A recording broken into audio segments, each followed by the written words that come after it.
Section 73. The Holy One said, I have heard Sanjaya's words, and now I have heard thine. I now know all about his purposes, as also of thyself. Thy heart inclineth to righteousness, whereas their inclination is towards enmity. That which is obtained without war is of great value to thee. A lifelong Brahmacharya is not, O Lord of earth, the duty of a Kshatriya. Indeed, men of all the four orders have said that a Kshatriya should never subsist on arms. Victory or death in battle hath been eternally ordained by the Creator. Even that is the duty of a Kshatriya. Cowardice is not applauded in a Kshatriya. Subsistence, O Yudhishthira, is not possible by cowardice.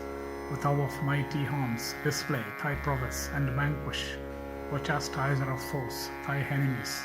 The covetous son of Dhritarashtra, O chastiser of foes, living for a long time with many kings, as by affection and friendship become very powerful.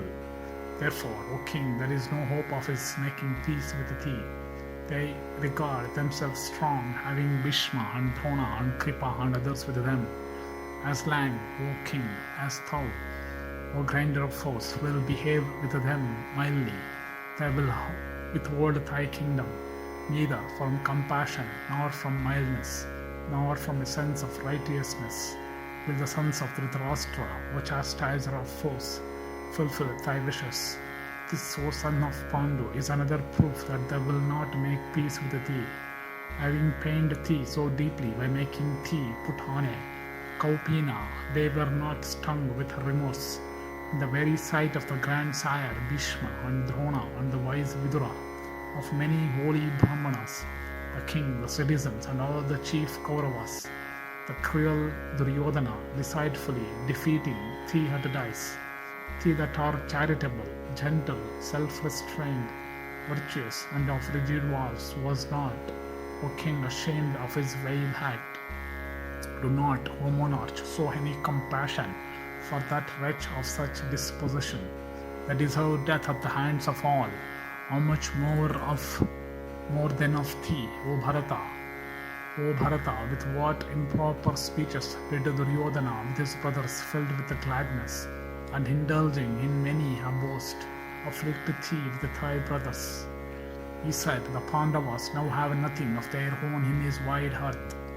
Their very names and lineage are extinct. In time which is never ending, defeat will be theirs. All their virtues having merged in me, they will now be reduced to the five elements. While the match at dice was in progress, the wretched Dusasana of most wicked soul, seeing that weeping lady by the hair, dragged Princess Draupadi, as if she had no protectors, to the assembly of kings, and in the presence of Bhishma and Drona and others repeatedly called her cow, cow. Restrained by thee, thy brothers of terrible prowess, bound also by the bonds of virtue, did nothing to avenge it. And after thou hadst been exiled to the woods, Duryodhana, having uttered such and other cruel words, boasted amid his kinsmen. Knowing thee innocent, they that were assembled sat silent in the assembly house, weeping with choked voice. The assembled kings with the Brahmanas did not applaud him for this. Indeed, all the courtiers present there censured him. To a man of noble descent, O grinder of foes, even censure his death. Death is even many times better than a life of blame. Even then, O king, he died, when, upon being censured by all the kings of the earth, he felt no shame. He whose character is no abominable may easily be destroyed, even like a rootless tree standing erect on a single weak root.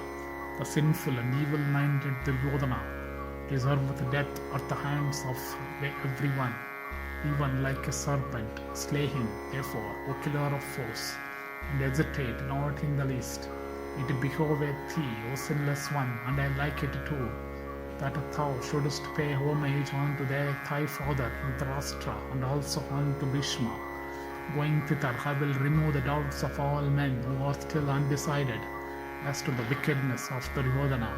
Thither, in the presence of all kings, I will enumerate all those virtues of thine, and that are not to be met in all men. as also all the vices of Duryodhana. And hearing me speak beneficial words, pregnant with virtue and profit, the rulers of various realms will regard thee as possessor of a virtuous soul and as a speaker of truth, while at the same time they will understand how Duryodhana is actuated by avarice. I will also tell the wise of Duryodhana before both the citizens and the inhabitants of the country, before both the young and the old of all the four orders that will be collected there, and as thou askest for peace, no one will charge thee sinful, while all the chiefs of the earth will censure the Kurus and the Dhritarashtra. And when Duryodhana will be dead in consequence of his being forsaken by all men, there will be nothing left to do. Do then what shall now be done. Going on to the Kurus, I shall strive to make peace without sacrificing thy interest, and marking their inclination for war and all their proceedings. I will soon come back, O Bharata, for thy victory. I think war with the enemy to be certain. All the omens that are noticeably by me point to that. Birds and animals set up frightful screeches, and howls at the approach of dusk. The foremost of elephants and steeds assume horrible shapes. The very fire exhibiteth divers kinds of terrible hosts. This would never have been the case but for the fact of the world-destroying havocs, self coming into our midst, making ready their weapons, machines, coats of mail, and cars, elephants, and steeds. Let all thy warriors be prepared for battle, and let them take care of their elephants and horses and cars. And O king, collect everything that thou needest for the impending war, as long as he liveth. Duryodhana will by no means be able to give back unto thee, O king, that kingdom of thine, which abounding in prosperity have before been taken by him at dice.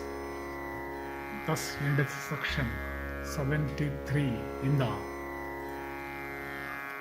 Bhagavat Yana Parva of the Udyoga Parva.